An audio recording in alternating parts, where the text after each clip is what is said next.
मित्रों नमस्कार, मैं सुधीर श्रीवास्तव ज्योतिष अनुसंधान केंद्र में आपका स्वागत करता हूं। ज्योतिषीय परिचर्चा में आज हम बात करेंगे अस्त ग्रहों के विषय में। अस्त ग्रह क्या होते हैं, कोई ग्रह जब अस्त होता है तो उसके फल पर क्या प्रभाव पड़ता है, आज हम इस पर बात करेंगे। हमारे सौर मंडल में जो सूर्य ग्रह होता है वो सबसे ज़्यादा ताकतवर और सबसे पावरफुल होता है। कोई ग्रह कितना भी बलशाली क्यों ना हो, वह जब सूर्य के करीब पहुंचता है तो वो टेम्पोरली अपने बल को खोने लगता है, टेम्पोरली बलहीन हो जाता है। कोई ग्रह जब भी सूर्य के रेंज में पहुंच जाता है, सूर्य के एकदम निकट पहुंच जाता है, तो टेम्पोरली अपने बल को खोने लगता है, टेम्पोरली अपने निस्तेज हो जाता है, बल क्षीण हो जाता है उसका। इसी प्रक्रिया को हम कहते हैं ग्रहों का अस्त होना। कोई भी ग्रह जब सूर्य के निकट पहुंचता है, सूर्य की रेंज में आ जाता है, तो सूर्य की तेज और ताप के कारण वो अपने बल को खो देता है, टेम्पोरली अपने बल को खो देता है, बलहीन हो जाता है, बल को उसका क्षीण हो जाता है। और जब वो सूर्य की रेंज से बाहर आता है तो फिर वो जो अपना उसका सामान्य स्वरूप होता है, फिर उसमें वह ग्रह वापस आ जाता है। तो कोई भी ग्रह रहता तो अपने सामान्य स्वरूप में है, लेकिन जब वो सूर्य के निकट पहुंचता है, सूर्य की रेंज में आ जाता है, तो टेम्पोरली अपने बल को खोने लगता है, बलहीन हो जाता है, बल उसका क्षीण होने लगता है। इसी प्रक्रिया को हम ग्रह का अस्त होना कहते हैं। हमारे सौर मंडल में 6 ग्रह जो है, चंद्रमा, बुध, गुरु, शुक्र, शनि, मंगल, ये सारे के सारे 6 ग्रह सूर्य के जब समीप पहुंचते हैं तो वो अपने बल को खो देते हैं, उनका बल क्षीण हो जाता है।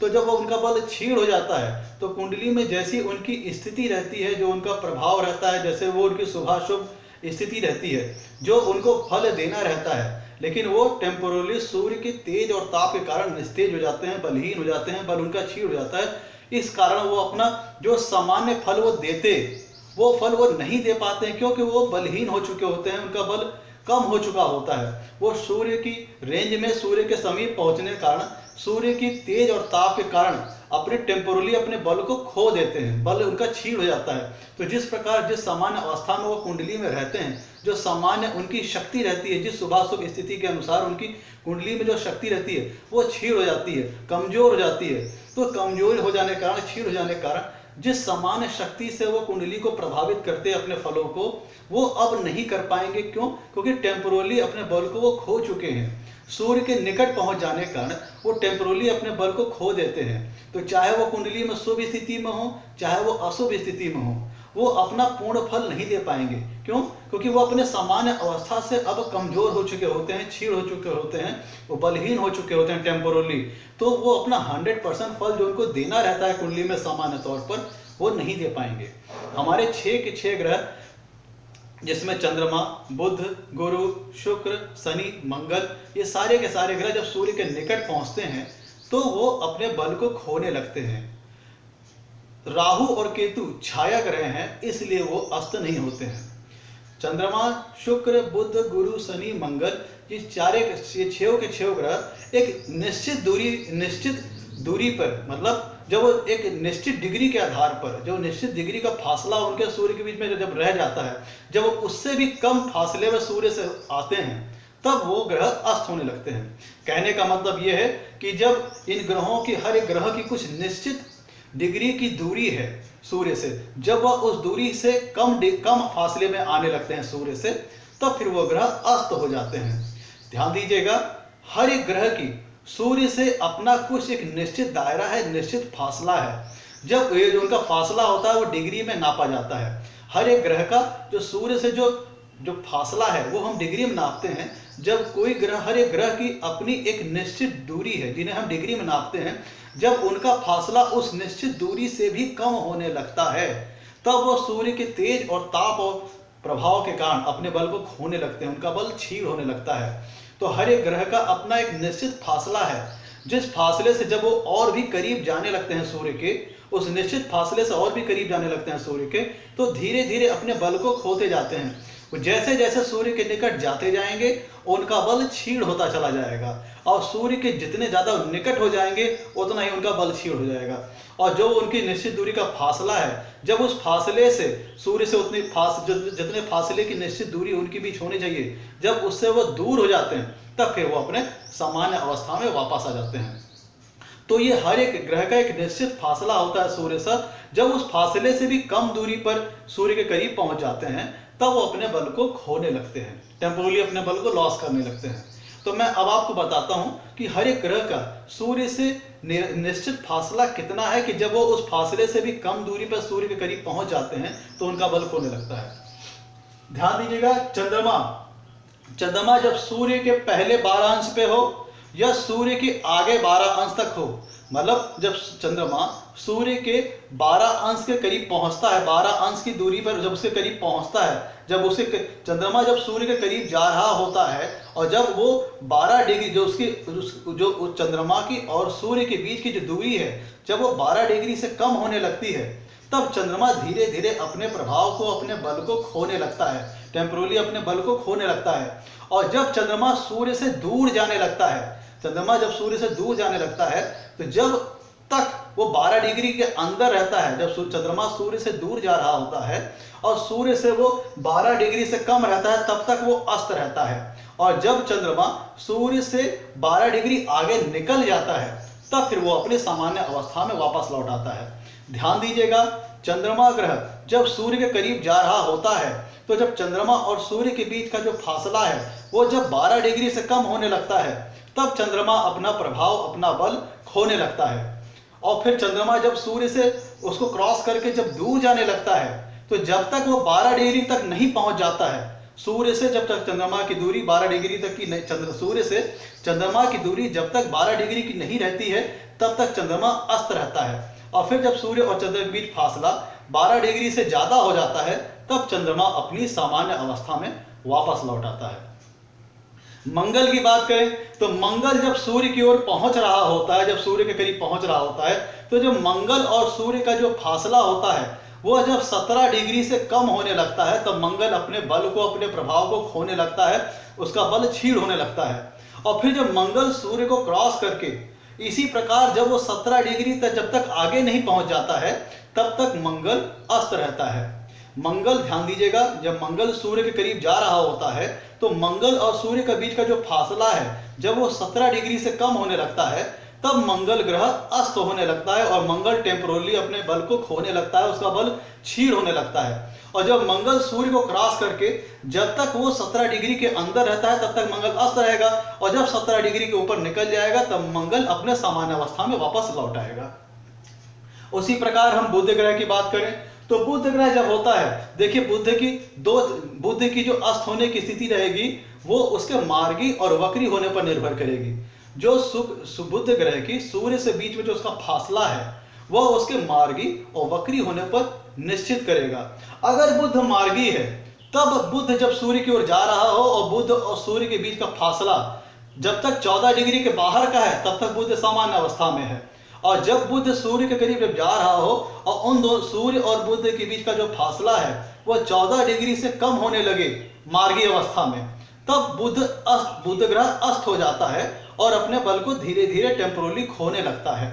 ध्यान दीजिएगा, बुध और सूर्य के बीच में जो फासला है वो अस्त होने का वो है 14 डिग्री का। जब बुध ग्रह सूर्य के करीब जा रहा हो और जब तक बुध और सूर्य के बीच का जो फासला है वो 14 डिग्री से ज्यादा है तब तक तो बुध सामान्य अवस्था में है। और जब बुध और सूर्य के बीच का जो फासला है वो 14 डिग्री से कम होने लगे तब बुध अस्त हो जाता है और जब अपने टेम्पोरली अपने बल को खोने लगता है, बल को उसका क्षीण होने लगता है।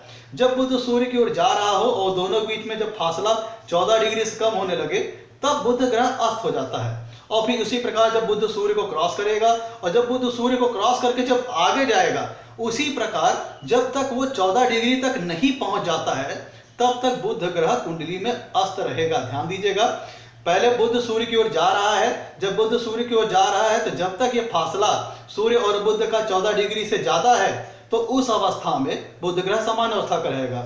जब सूर्य और बुध ग्रह के बीच फासला 14 डिग्री से कम का होने लगे तब बुध ग्रह अस्त हो जाता है और अपने बल को टेम्पोरली खोने लगता है। तो बुध धीरे धीरे सूर्य की ओर बढ़ता है, फिर वो सूर्य को क्रॉस करता है और फिर वो सूर्य को क्रॉस करके जब तक 14 डिग्री तक आगे तक नहीं पहुंच जाता है तब तक बुध ग्रह अस्त रहता है। ध्यान दीजिएगा, ये मैं तब की बात कर रहा हूं जब बुध मार्गी हो, उस अवस्था की मैं बात कर रहा हूं। तो बुध और सूर्य के बीच जब तक फासला 14 डिग्री के से ज्यादा है तब तक बुध सामान्य अवस्था में रहेगा, और बुध का फासला सूर्य से जब 14 डिग्री से कम होने लगे, जब बुध सूर्य की ओर जा रहा हो, उनका फासला 14 डिग्री से कम होने लगे, तब बुध ग्रह अस्त हो जाता है। फिर बुध ग्रह सूर्य को क्रॉस करता है, और क्रॉस करके जब तक वो 14 डिग्री आगे नहीं निकल जाता है तब तक बुध ग्रह अस्त रहता है। और फिर जब बुध सूर्य को 14 डिग्री क्रॉस करके जब बुध और सूर्य के बीच का फासला जो है वो 14 डिग्री से जब ज्यादा हो जाता है, चाहे वो पहले चाहे बाद में, तब बुध ग्रह अपनी सामान्य अवस्था में आ जाता है। आपको ऐसे ध्यान देना है कि जब बुध ग्रह मार्गीय अवस्था में जब हो और उसके बीच और सूर्य के बीच से फासला 14 डिग्री से ज्यादा है, तब बुध सामान्य अवस्था में है। और जब बुध और सूर्य के बीच फासला 14 डिग्री से कम होने लगे, चाहे वो पहले हो चाहे बाद में हो, तब बुध ग्रह अस्त हो जाता है, टेम्पोरली अपने बल को खोने लगता है। यहाँ बुध के केस में एक बात ध्यान दीजिएगा, एक बात अपवाद है। चूंकि बुध हमेशा सूर्य के सबसे निकट रहता है, तो वो हैबिचुअल हो जाता है सूर्य की किरणों को झेलने का, सूर्य की किरणों को झेलने का वो आदी हो जाता है। इसलिए बुध के अस्त होने पर, बुध के सूर्य द्वारा अस्त होने पर कोई विशेष प्रभाव नहीं पड़ेगा, क्योंकि वो हैबिचुअल हो चुका होता है। क्योंकि बुध ग्रह सूर्य के सबसे निकट रहता है, तो उसके अस्त होने पर उसको अस्त होने का दोष नहीं लगेगा, क्योंकि वो सब सूर्य के सबसे निकट है, तो वो आदती हो चुका होता है, हैबिचुअल हो चुका होता है। अब हम बात करते हैं इसी प्रकार गुरु की। तो गुरु और सूर्य के बीच में जब तक फासला, गुरु और सूर्य के बीच में जब तक फासला 11 डिग्री से ज्यादा है, तब तक गुरु सामान्य अवस्था में रहेंगे। और फिर जब उनके बीच फासला 11 डिग्री से कम हो जाए, तब गुरु अस्त हो जाएंगे। गुरु ग्रह जब सूर्य के करीब जा रहे हों और गुरु और सूर्य के बीच में फासला 11 डिग्री से ज्यादा है, तब तक तो गुरु सामान्य अवस्था में है। और जब गुरु और सूर्य के बीच में फासला 11 डिग्री से कम होने लगे, तब गुरुदेव अस्त हो जाएंगे। फिर जब गुरुदेव सूर्य के करीब जा रहे हैं, तो जब वो 11 डिग्री से सूर्य के बीच उनकी दूरी 11 डिग्री से कम हो जाती है, तब गुरुदेव अस्त हो जाते हैं। तो जब वो सूर्य के करीब पहुंचते हैं, जैसे जैसे सूर्य के निकट पहुंचते जाएंगे, उसी प्रकार उसी मात्रा में गुरु अपना बल, टेम्पोरली अपना बल खोता चला जाएगा, टेम्पोरली गुरु का बल क्षीण होता जाएगा। जैसे जैसे गुरु सूर्य के निकट पहुंचता जाएगा, वैसे वैसे गुरु का बल खत्म होता जाएगा टेम्पोरली। कब? जब सूर्य और गुरु के बीच का फासला 11 डिग्री से कम होने लगे। फिर उसी प्रकार गुरु सूर्य को क्रॉस करेंगे, और क्रॉस करके जब तक उससे 11 डिग्री आगे, सूर्य से 11 डिग्री आगे नहीं निकल जाते हैं, तब तक गुरुदेव अस्त रहेंगे। और जब गुरु के बीच और सूर्य के बीच फासला 11 डिग्री से ज्यादा हो जाता है, तब गुरु अपने सामान्य अवस्था में वापस लौट आते हैं। ध्यान दीजिएगा, गुरु और सूर्य के बीच फासला जब तक 11 डिग्री से ज्यादा है, चाहे वो सूर्य से पहले हो चाहे सूर्य से बाद में, उस अवस्था में गुरुदेव तब तक नॉर्मल रहेंगे। लेकिन जब ये फासला सूर्य और गुरु के बीच 11 डिग्री से कम होने लगे, गुरुदेव उसके सूर्य के करीब पहुंचने लगे, तब गुरुदेव अस्त हो जाएंगे और टेम्पोरली अपने बल को खोने लगेंगे, उनका बल क्षीण होता जाएगा। और गुरु जितना ज्यादा सूर्य के निकट पहुंचते जाएंगे, उतना ही तेज उनका पावर खोता चला जाएगा, उतना ही वो बलहीन होते चले जाएंगे। सूर्य के तेज और ताप उनको उतना ही बलहीन करता चला जाएगा। ध्यान दीजिएगा, बुध की मैंने बात की थी, बुध जब मार्गीय अवस्था में होगा, तो वो सूर्य और जब बुध के बीच फासला 14 डिग्री का होगा, 14 डिग्री जब ज्यादा होगा तब तक बुध नॉर्मल रहेगा। और जब बुध और सूर्य के बीच फासला 14 डिग्री से कम होने लगे, तब वो अस्त हो जाएंगे। और जितना ज्यादा सूर्य के करीब बुध जाते जाएंगे, वैसे वैसे उनका पावर लॉस होगा। क्योंकि बुध आदती हैबिचुअल है, इसलिए उनके ऊपर अस्त होने का बहुत ज्यादा दोष नहीं लगेगा। अब हम बात करते हैं बुध की दो अवस्था के ऊपर। जब मार्गी थे, तो सूर्य और बुध के बीच जब तक फासला 14 डिग्री के ज्यादा था, तब तक बुध नॉर्मल थे। और जब उनके बीच सूर्य और बुध के बीच फासला 14 डिग्री से कम होने लगे, तब बुधदेव अस्त हो जाते हैं।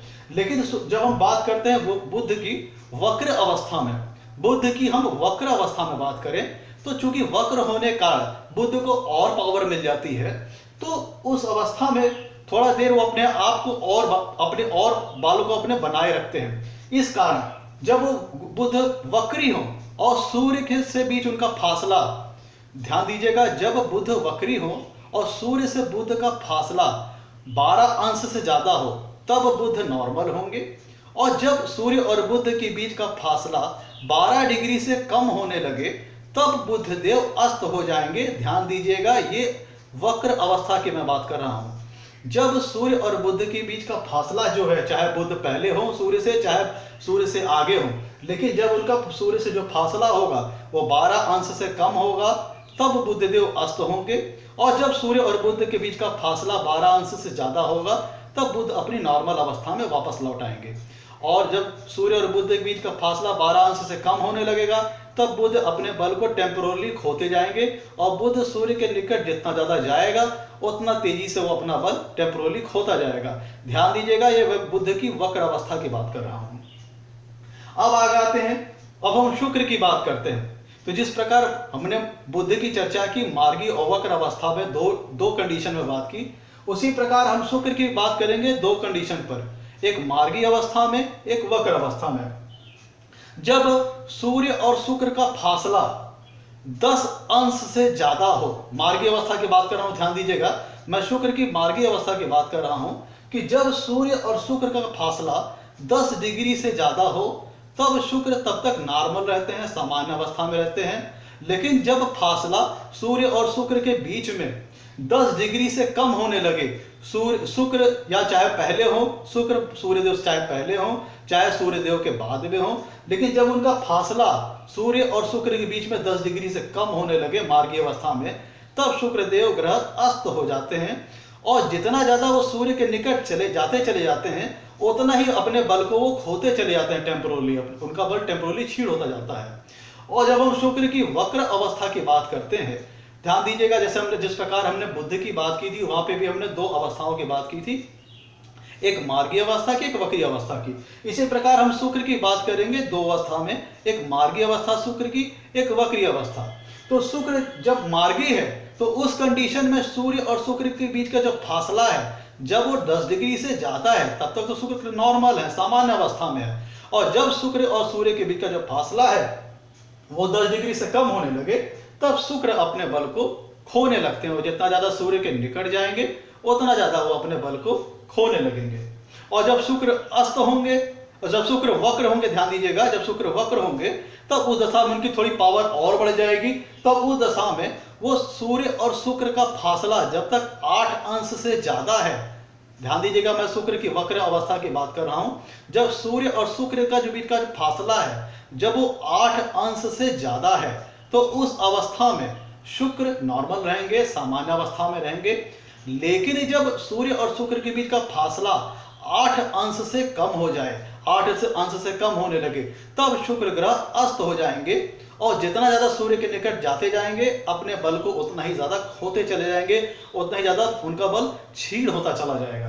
ध्यान दीजिएगा, शुक्र की दो अवस्था हो गई। मार्गी अवस्था में सूर्य और शुक्र के बीच में जब फासला 10 डिग्री से ज्यादा है, तब तक शुक्र नॉर्मल है, सामान्य है। और जब सूर्य और शुक्र के बीच का फासला मार्गी अवस्था में 10 डिग्री से कम होने लगे, तब शुक्रदेव अस्त हो जाएंगे। और सूर्य से जितना निकट होंगे, उतना ही अपने टेम्पोरली अपने बल को खो चुके होंगे।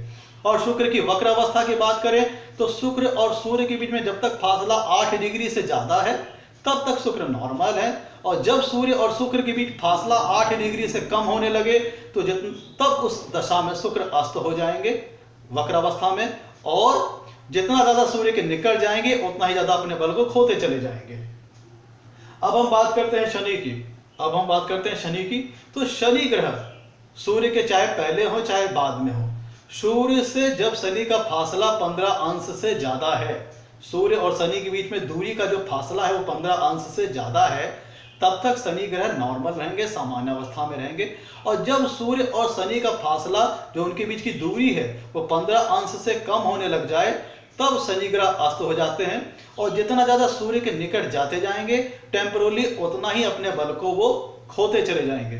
ध्यान दीजिएगा, शनि ग्रह चाहे सूर्य के पहले हो चाहे सूर्य के बाद में हो, चाहे मतलब सूर्य के निकट जा रहे हो चाहे सूर्य से दूर जा रहे हो, ध्यान देने वाली बात ये है कि जब सूर्य और शनि का फासला 15 डिग्री से ज्यादा है, तो उस दशा में तब तक शनिदेव नॉर्मल रहेंगे।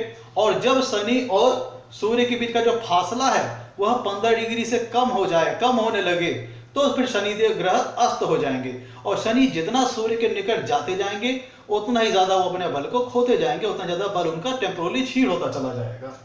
और हमने मंगल की बात की, तो मंगल और सूर्य का फासला जब तक 17 अंश से ज्यादा है तब तक मंगल सामान्य है, और जब ये सूर्य और मंगल का फासला 17 अंश से कम हो जाए, कम होने लगे, तब मंगल अस्त, ग्रह अस्त हो जाते हैं, और जितना ज्यादा वो सूर्य के निकट जाते जाएंगे अपना वो बल उतना खोते चले जाएंगे। सूर्य और मंगल की बात करें तो मंगल चाहे सूर्य से पहले हो, पहले सूर्य की ओर चाहे जा रहा हो, चाहे सूर्य ग्रह से दूर जा रहा, चाहे सूर्य की ओर जा रहा हो, चाहे सूर्य से दूर जा रहा हो, लेकिन सूर्य और मंगल का फासला अगर 17 डिग्री से ज्यादा है, दूरी मंगल और सूर्य के बीच की 17 डिग्री से ज्यादा है, तब तक मंगल सामान्य है। और जब सूर्य और मंगल का फासला 17 डिग्री से कम हो जाए तब मंगल ग्रह अस्त हो जाते हैं, और जितना ज्यादा सूर्य के निकट जाएंगे उतना ही ज्यादा अपने बल को खोते चले जाएंगे।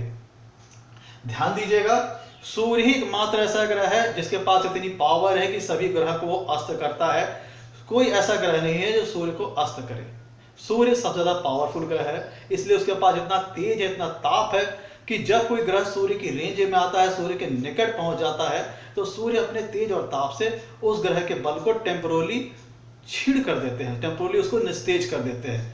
यहाँ पे बल छीड़ होने और बल को लॉस करने का मतलब है कि जिस भी शक्ति से कुंडली में ग्रह अपनी शुभ या अशुभ स्थिति के अनुसार 100% फल देता, लेकिन अस्त होने का वो अपना शुभ फल, अपना 100% फल नहीं दे पाएगा। क्यों? क्योंकि वो सूर्य द्वारा अस्त हो चुका है, उसका बल क्षीण हो चुका है, वो टेम्पोरली बलहीन हो चुका है। इस कारण वो जो उसको 100% फल अपना देना था कुंडली में, वो नहीं दे पाएगा, क्योंकि वो कमजोर हो चुका है। वो सूर्य के समीप पहुंचने के कारण अपने टेम्पोरली अपने बल को खो चुका होता है, और जितने ज्यादा ग्रह सूर्य से निकट जाएगा उतना ही ज्यादा वो बलहीन होता चला जाएगा। ध्यान दीजिएगा, मैं आपको एक उदाहरण से समझाता हूं। मान लीजिए कि अगर मंगल सूर्य से 16 डिग्री पर ज्यादा है, मान लीजिए मंगल और सूर्य के बीच के जो फासला है वह 16 डिग्री का है, और दूसरे उदाहरण की बात करूं मैं, एक कुंडली में सूर्य और मंगल का फासला 16 डिग्री है, और एक कुंडली में सूर्य और मंगल का फासला 4 डिग्री का है। ध्यान दीजिएगा, मैं उदाहरण के माध्यम से आपको समझा रहा हूं। एक कुंडली में सूर्य और मंगल के बीच का फासला 16 डिग्री है, और एक कुंडली में सूर्य और मंगल का फासला 4 डिग्री का है। तो दोनों कुंडली में मंगल अस्त तो है। ध्यान दीजिएगा, दोनों कुंडली में मंगल अस्त है। एक कुंडली में सूर्य मंगल के बीच का जो फासला है 16 डिग्री का है, और एक कुंडली में सूर्य और मंगल के बीच का जो फासला है वो 4 डिग्री का है। दोनों कुंडली में मंगल अस्त है, लेकिन यहाँ पे फर्क है। फर्क ये है क्योंकि एक कुंडली में सूर्य और मंगल का फासला 16 डिग्री का है, तो वहां पे भी मंगल ने अस्त होने के कारण कुछ अपना पावर खोया होगा, लेकिन जो दूसरी कुंडली है जहां पे सूर्य और मंगल का फासला 4 डिग्री का है, वहां पे मंगल ने टेम्पोरली अपने पावर को ज्यादा खोया होगा। क्यों? क्योंकि पहले एग्जाम्पल में तो सूर्य के बीच में फासला, सूर्य और मंगल के बीच में फासला 16 डिग्री का है, मंगल अस्त तो हो चुका है पहले एग्जाम्पल में भी, लेकिन वो अभी भी सूर्य से 16 डिग्री पर दूरी पे है। और जो मैंने दूसरा एग्जाम्पल दिया जिसमें सूर्य और मंगल के बीच का फासला 4 डिग्री का है, वहां भी मंगल अस्त है, लेकिन वो अपने बल को ज्यादा खो चुका है, ज्यादा लॉस कर चुका है। क्यों? क्योंकि वो सूर्य से मात्र 4 डिग्री पे दूरी पे है, क्योंकि दूसरे एग्जाम्पल में मंगल सूर्य से मात्र 4 डिग्री पे दूरी पर है। और मैंने आपको बताया था कोई भी ग्रह सूर्य के जितना निकट जाता जाएगा तो उतना ही ज्यादा वो अपने बल को खोता जाएगा, उतना ही ज्यादा अपने बल को लॉस करता जाएगा, उतना ही ज्यादा उसका बल क्षीण होता जाएगा। तो ध्यान दीजिएगा, अस्त होने में भी जब कोई ग्रह अस्त होता है तो उसमें उसकी जो सूर्य और उसके बीच जो फासला है वो ही निर्भर करेगा कि उसने कितना अपना बल खोया है, कितना उसका बल क्षीण हुआ है।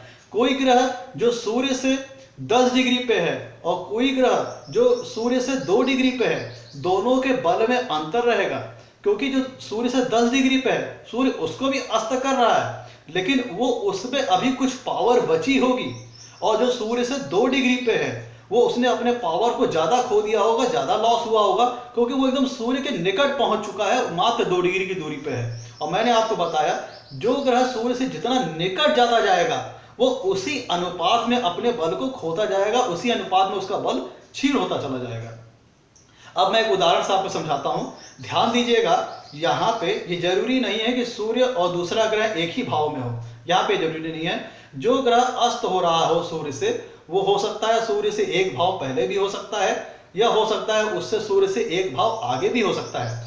तीनों कंडीशन है। जो ग्रह अस्त हो रहा हो वो हो सकता है सूर्य के साथ उसी भाव में हो, और हो सकता है कि जो ग्रह अस्त हो रहा हो वो सूर्य से एक भाव पहले हो, और हो ये भी सकता है कि जो ग्रह अस्त हो रहा हो वह सूर्य से एक भाव आगे हो।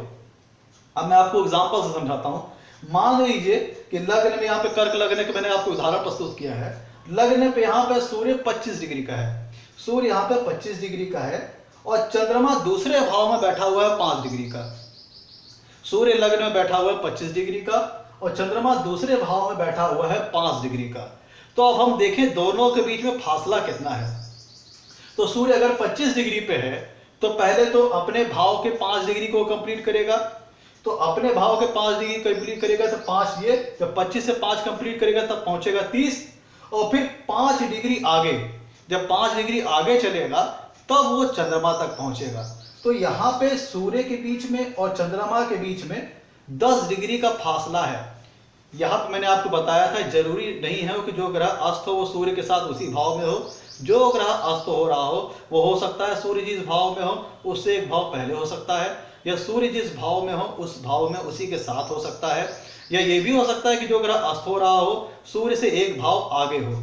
तो यहाँ पे सूर्य अगर 25 डिग्री पे है और चंद्रमा दूसरे भाव में 5 डिग्री पे है तो दोनों के बीच में फासले को देखिए। सूर्य 25 डिग्री पे है तो पहला तो 5 अपने भाव को कवर करेगा तब पहुंचेगा 30 पे, फिर 5 डिग्री आगे चल के पहुंचेगा चंद्रमा तक। तो इस हिसाब से सूर्य और चंद्रमा के बीच में 10 डिग्री का फासला है। इस एग्जाम्पल में सूर्य और चंद्रमा के बीच में 10 डिग्री का फासला है। और मैंने बताया था आपको कि जब सूर्य और चंद्रमा का फासला 12 अंश इससे कम होने लगे तब चंद्रमा ग्रह अस्त हो जाता है, और सूर्य की जितना निकट चंद्रमा जाएगा उतनी ही मात्रा में अपने बल को वो खोता चला जाएगा। तो प्रस्तुत एग्जाम्पल में सूर्य और चंद्रमा के बीच में 10 डिग्री का फासला है। तो जो मैंने आपको कंडीशन बताई कि सूर्य और चंद्रमा के बीच फासला 12 डिग्री से कम होने लगे तब चंद्रमा अस्त हो जाता है। तो चूंकि इस एग्जाम्पल में सूर्य और चंद्रमा के बीच में 10 डिग्री की दूरी है इसलिए यहाँ पे चंद्रमा अस्त है, इसलिए इस एग्जाम्पल में चंद्रमा ग्रह अस्त है। और ध्यान दीजिएगा सूर्य जिस भाव में है चंद्रमा उससे एक भाव आगे है। और मैंने आपको बताया था कि जो ग्रह अस्त हो रहा हो वो हो सकता है सूर्य के साथ उसी भाव में हो, वह सूर्य से एक भाव आगे भी हो सकता है और सूर्य से एक भाव पीछे भी हो सकता है। तो प्रस्तुत एग्जाम्पल में सूर्य लग्न में है और वो चंद्रमा ग्रह को अस्त कर रहा है, और जबकि चंद्रमा ग्रह दूसरे भाव में है।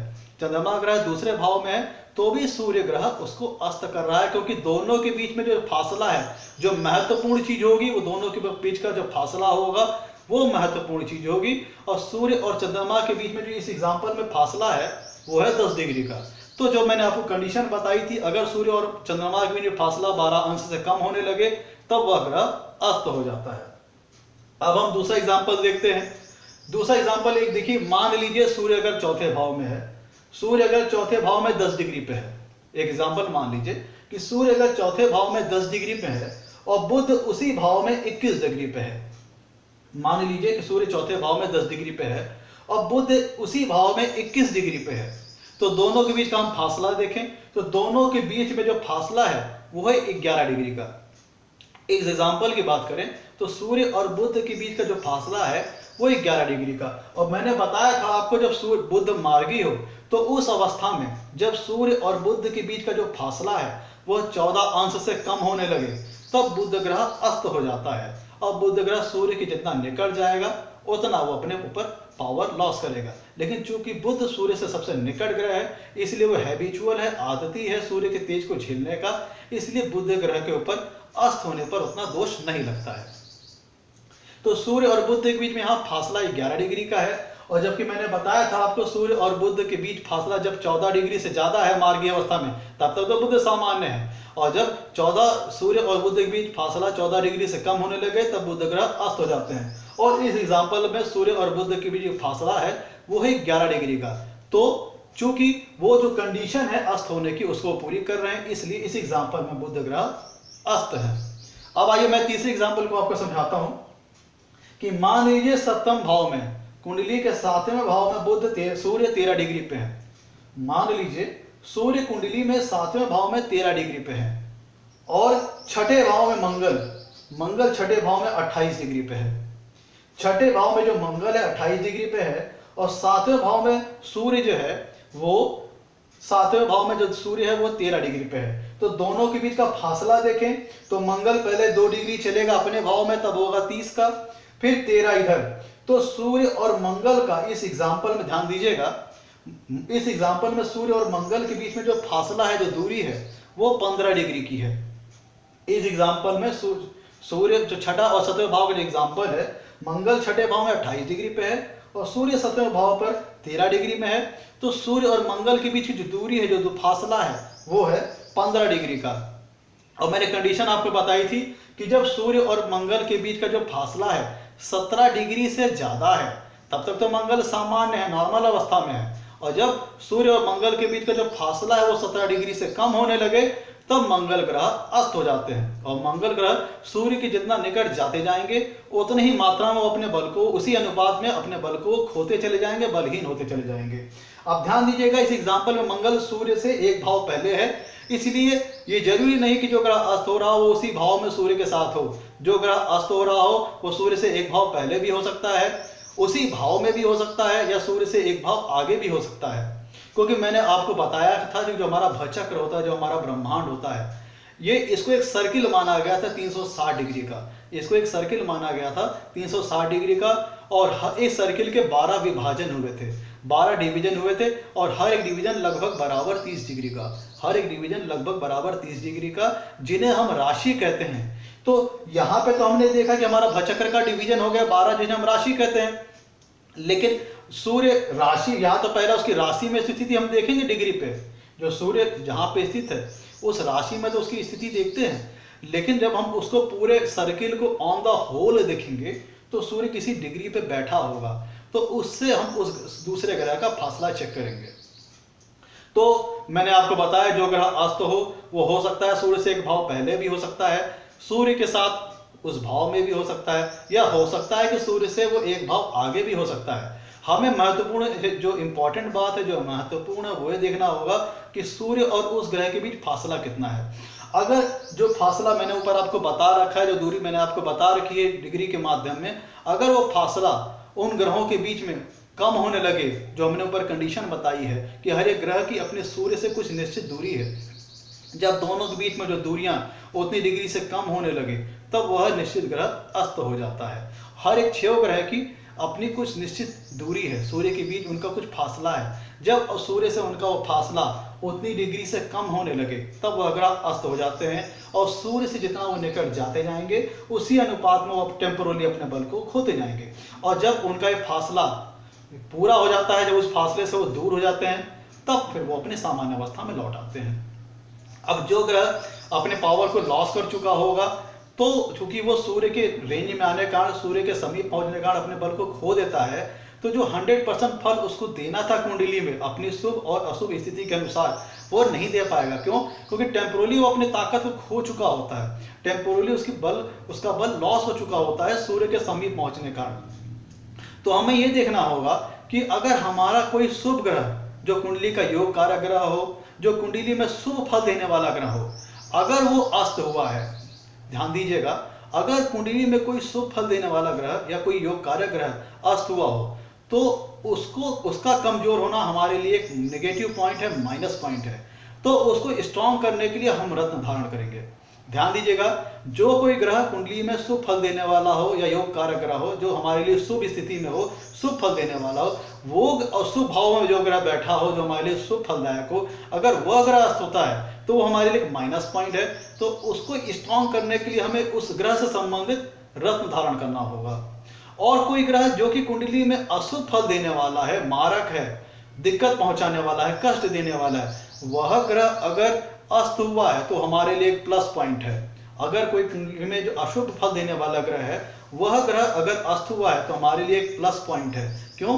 क्योंकि वो बलहीन हो चुका है, तो जितना 100% वो डैमेज करता, अब वो डैमेज नहीं कर पाएगा। क्यों? क्योंकि सूर्य के समीप पहुंचने के कारण, सूर्य की रेंज में आ जाने के कारण अपने बल को खो चुका है टेम्पोरली, तो वो अपना 100% फल नहीं दे पाएगा, वो कमजोर हो चुका है।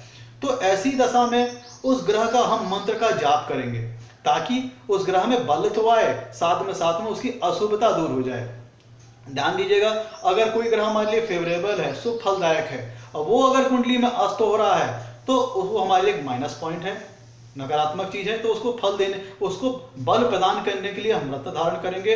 और अगर कोई अशुभ ग्रह जो हमारे लिए अशुभ फलदायक है वो अगर अस्त हो जाता है तो ये हमारे लिए पॉजिटिव है, हमारे लिए फेवरेबल होगा। क्यों? क्योंकि वो हमें नुकसान पहुंचाता है। अब वो अपनी कुछ हद तक अपनी ताकत को खो चुका है, बलहीन हो चुका है सूर्य के समीप पहुंचने के कारण, तो वो हमारे लिए अच्छा है। तो उसको स्ट्रांग करने के साथ साथ उसकी अशुभता दूर करने के लिए हम मंत्र का जाप करेंगे, उस ग्रह से संबंधित मंत्र का जाप करेंगे।